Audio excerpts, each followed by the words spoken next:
Jared here. In this particular video, I'm going to be your hand model.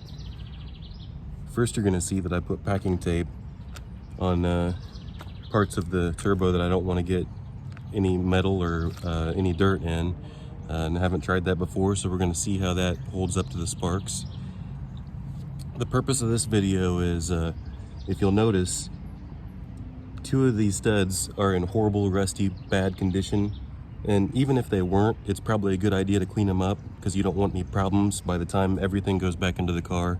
If something starts binding, or if you strip a stud, or if a stud snaps and everything's back together, you're just gonna have a bad time. So it's a good idea to take care of it right now.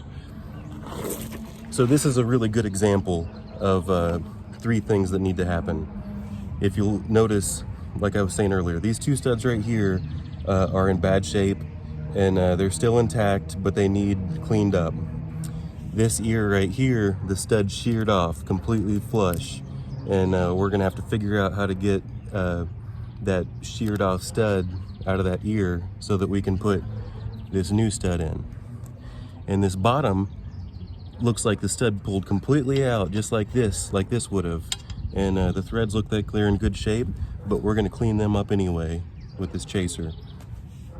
So first things first, let's do the easy stuff.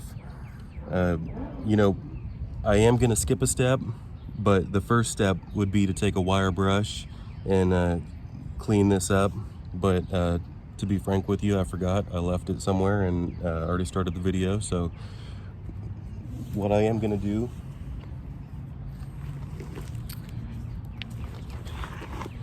is I'm gonna take this anti-seize here, and we're gonna put that on the studs here. Then I've already pulled the correct, this is a die, this is a tap, but these right here are actually just thread chasers. We're gonna do this by hand. I'm not gonna use a power tool or anything. I'm gonna try to get there. This right here is a Nipex plier wrench, works really well. And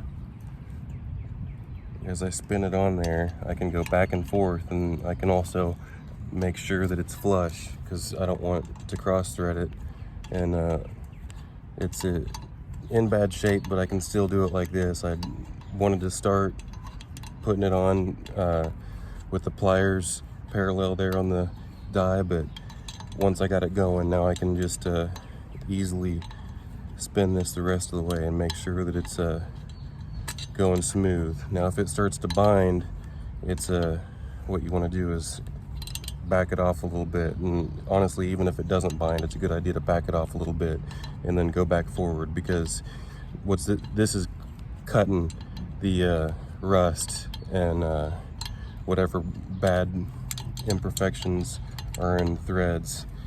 See there, it got stiff. Now I'm gonna have to actually go back and forth. So the rest of the way, I'm just gonna do like this and walk it back and forth.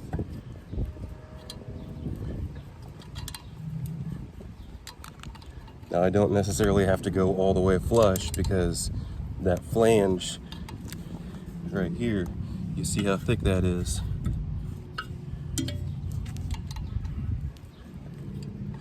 I'm probably gonna go one more turn, and then I'm gonna go to this other stud. And I'm not gonna edit the video. Hopefully the other stud goes exactly like this stud. It might go worse, it might go better. If you wanna skip through, you know what to do.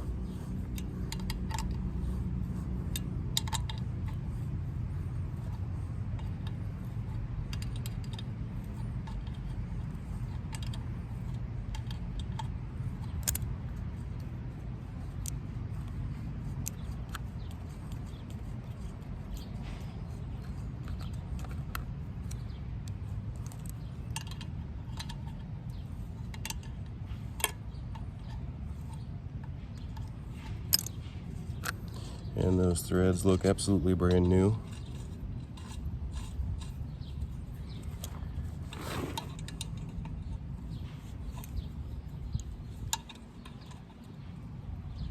Technically, this is the correct way to roll the pliers. And then see how this one's close to me, so it's a lot easier to deal with. But this one, someone had stripped out pretty bad. So I'm gonna have to walk it back and forth about 3/4 of the way. It only went easily about 1/4 of the way. And these are the ones that really frustrate me because I get impatient.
It should come off way easier than it goes on, because coming off, you're just cleaning it back off, the only thing that's obstructing it is all that junk that you cleaned out of the threads.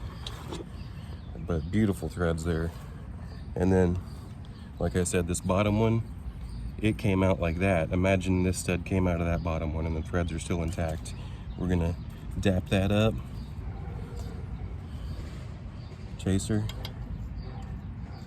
This would be the die, but it's just a thread chaser. Cinch plier wrench up, and then same thing. We're gonna pull it, and it's actually stiff, so it's a good idea. It's really nice that I did this. Now, if you want to get real good, you're gonna put this in a vise and clean this up too, but I don't know that I'm gonna go that far, but you should go that far.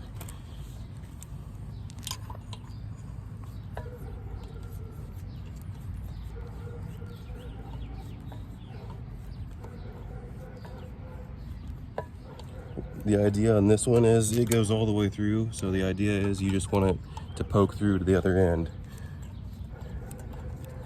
And it just did.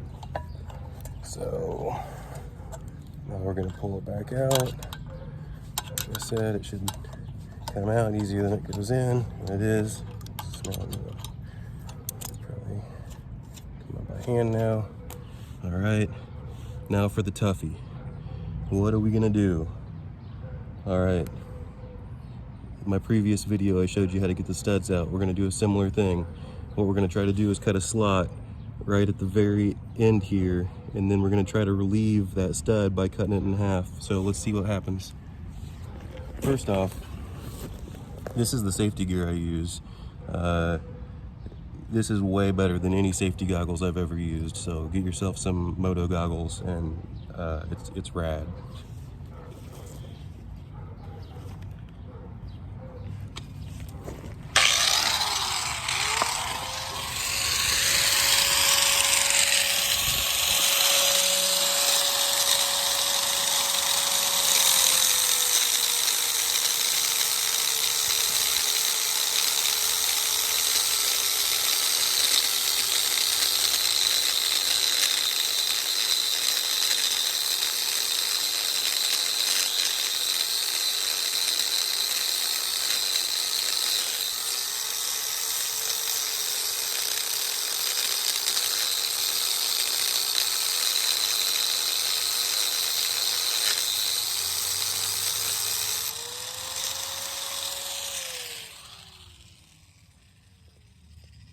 We're going to see what happens.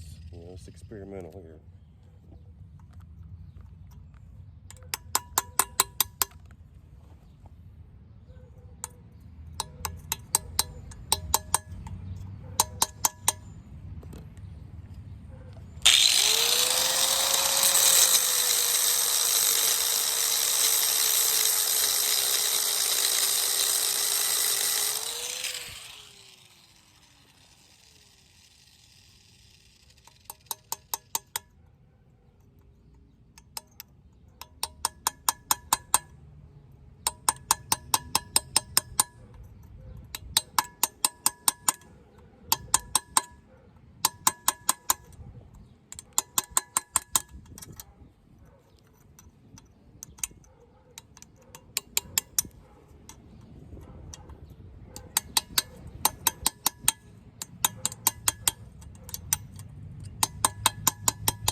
Tap it up.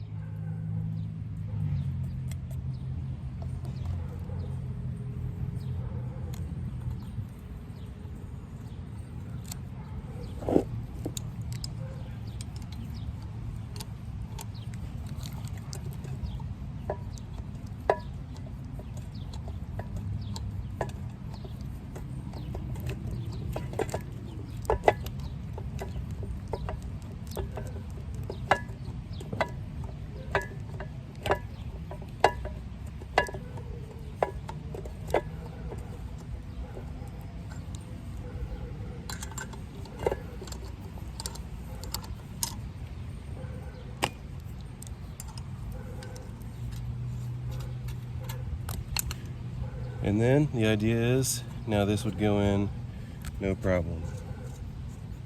Stud repair, excellence.